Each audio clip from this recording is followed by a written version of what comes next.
What's good with y'all, bruh? My name is Taima. Hope everyone's doing alright. And yeah, we need to talk about Xenoverse. I had to come back for this because Xenoverse recently got its new DLC update relating to Dragon Ball Daima with only 2 characters. 2 characters and like some costume skills, whatever the frick for the CAC. I personally, I don't really care about the CAC, but try out the characters. And I already had low expectations. It was just Super Saiyan 4 Goku, Daima, and Super Saiyan 3 Vegeta Daima.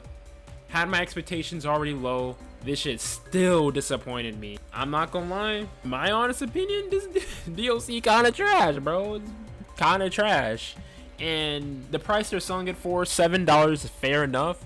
But I'm gonna be real. This shit should have been like $4 or $5 for real, because what they're offering us is just absolute dog booty cheeks water, bro. It's so bad. First of all, the models for Super Saiyan 4 Goku, it looks okay, although he looks kind of fat. I don't know why he's so big. I get that he's kind of big in the show, but I don't think he's that big in Daima.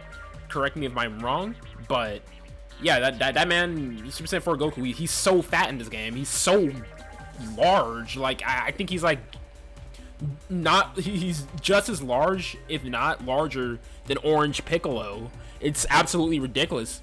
But in terms of the model itself, it looks okay. It still has that ugly Xenoverse art style. I don't really like how Xenoverse looks as a game itself. That doesn't really help. I get that the DLC, more the newer DLC characters, had a change of art style compared to the base game characters, but I still think they look pretty bad, to the point where I think Dragon Ball Legends had a better looking model for Super Saiyan 4 Daima Goku than Xenoverse 2. How is a mobile game looking better than a console game? I get this game is from 2016, like, and it's still on a PS3 engine game, like Xenoverse 1 that was on a PS3. But damn, they couldn't do better. Even the animations look better in Legends than freaking Xenoverse 2, for real. Now, I'm not just here to dog on Xenoverse 2. I've already admitted quite a bit of times in my previous videos that I am not the biggest fan of Dragon Ball Xenoverse 1 nor 2, but I would give credit where credit is due if the DLC was good. But this DLC is not good. It's not good. Honestly, at this point, I think Dimp should move on to Xenoverse 3. I know millions of people have said this already, but they gotta make Xenoverse 3 already, bruh, because this outdated ass engine they've been using since 2015 is just not doing. It's not doing well in 2025, bro. They need to pack this game up and just make Xenoverse 3 have better gameplay, a different art style, and everything. Just overhaul Xenoverse in general, because Xenoverse 2, this game is washed, super washed. I don't know why this game is going on for so long. The best I can guess is that people play this game a lot, but it is what it is. At this point, I'm used to getting Dragon Ball Xenoverse 2 content over and over again every year. Bandai Namco's been milking the hell out of this game since 2016. And to put in perspective, I was in middle school in 2016 when this game came out. I was in middle school. Now I'm in college, and this game is still getting DLC. That's kind of crazy. I'm not gonna lie. That's insane. But this video isn't about me just being salty that Xenoverse 2 has been going on for as long as it did, because like I said, I'm already used to that shit by now. But the DLC content itself, Super Saiyan 4 Goku, his moveset is pretty trash too. Honestly, I think Super Saiyan 3 Vegeta has a better moveset than Goku Daima, Super Saiyan 4 Goku Daima. First of all, a lot of Super Saiyan 4 Goku's attacks are literally just reused from other characters. They're like reused animations and reused skills, bruh. It's like, bro, you can come up with something new. I know, like, Super Saiyan 4 Goku didn't really fight that much at the end of Daima. Like, we didn't see too much of him. But you can now come up with shit, bro. You couldn't? You came up with shit with Beast Gohan. So, like, why can't you do that with Super Saiyan 4 Goku? You could have done some cool shit with him. They gave him full power energy blast for his secondary ultimate. I don't know if it's primary, secondary, the Y button, triangle button, whatever the hell. But that it's the fact that it's 2025. They still giving these characters full power energy wave for their ultimates. And now I will give credit where credit's due. Ultimate Kamehameha, Super Kamehameha Daima. I'm calling it Epic Kamehameha. I'm just gonna call it that. Epic Kamehameha. It looks okay in terms of the colors of the Kamehameha itself. It looks good, but the animation is just super underwhelming. Like whenever I perform that move, I feel nothing. There's no impact. I feel nothing from performing that move. It's not satisfying doing the Epic Kamehameha in this game at all. It just kind of looks pretty with the colors they use for the wave. That's about it. It doesn't do that much damage at all, and it just leaves no impact. Like, the start animation is cool and all, but it just might as well be a normal ass Super Kamehameha that every other Goku has in the game. It's just super basic for a character like this, especially how well it looked really good in the show.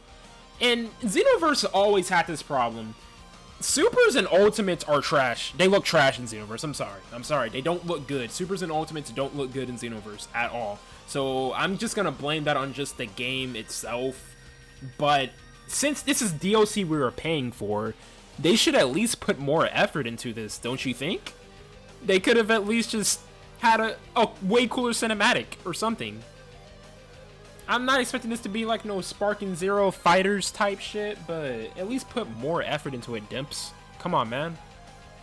And also they gave Super Saiyan 4 Goku freaking Shockwave. That trash ass move. Shockwave. I mean, for you Xenoverse players that play competitively, correct me if I'm wrong in the comments. Shockwave is probably goated. It's probably a really goated move. But that shit is kind of trash. From what I use it's kind of trash. Shockwave is kind of dog water. It looks trash. I feel no impact while using it, and it's just a lame ass move. Shockwave is lame. Why would you give that to Super Saiyan 4 Goku Daima? Lame as hell, bro. And now let's move on to Super Saiyan 3 Vegeta Daima. His moves, they look good. I think they did a better job on Super Saiyan 3 Vegeta than on Super Saiyan 4 Goku. Like, they should have put more effort on Super Saiyan 4 Goku. Now, Super Saiyan 3 Vegeta, he is also big. I don't know what is going on with these recent DLC characters, but it seems like they are just increasing in scale or something. I don't know if they're preparing for a sequel. This is just like going to be the scale of the characters in Xenoverse 3 or whatever. But yeah, the Super Saiyan 3 Vegeta, he's bigger than every Vegeta model in the game, which is kind of crazy. But yeah, his moveset is also kind of trash, I'm not gonna lie. It's better than Super Saiyan 4's, but it's pretty trash. Of course, he got the reused animations from other characters, been having the same skills since 2015 from Xenoverse 1. They gave him Final Blow, which was literally a move from Xenoverse 1. It's like actually insane how we're still paying for this shit in 2025. And he has, you know, Vegeta's technique, the Energy Blast Volley. Of course, they gotta give that to freaking Vegeta, of course, because that's all he does in the show, spam that shit. So, yeah, I mean, that move trash, though. That move is super trash in Xenoverse. I don't see nobody use that shit because it's so trash. All it does is miss. But anyway, let's talk about his Final Flash. Animation, garbage. Definitely one of the worst Final Flashes I've ever seen in a Dragon Ball game. The animation is not good. Like, super underwhelming. But the damage? It does insane amount of damage. Why does it do more damage than Epic Kamehameha? Why? It does so... I've seen this move one shot before. It's insane. Final Flash Daima is absolutely insane. It's an insane move in terms of damage. Animation, effects, particle effects, trash. But in terms of the move itself, it's a good move. It's a good move. But that's pretty much all they freaking added into this DLC, was just 2 characters. Which I'm not even that mad about. I mean, it's $7. Like I said, it should have been like $4 or $5 for the stuff they were offering. They're also offering trash outfits. The outfits look so bad, bro. They look terrible, man. And they still don't got no Super Saiyan 4 Awoken skill for the CAC, for the created character. Now, I don't care that much about created characters at all. I've already mentioned that. But they should at least give them Super Saiyan 4. That would be cool. That would be cool if they give them Super Saiyan 4, especially since Dragon Ball The Breakers allows to create a character to turn Super Saiyan 4. It's the same developers too.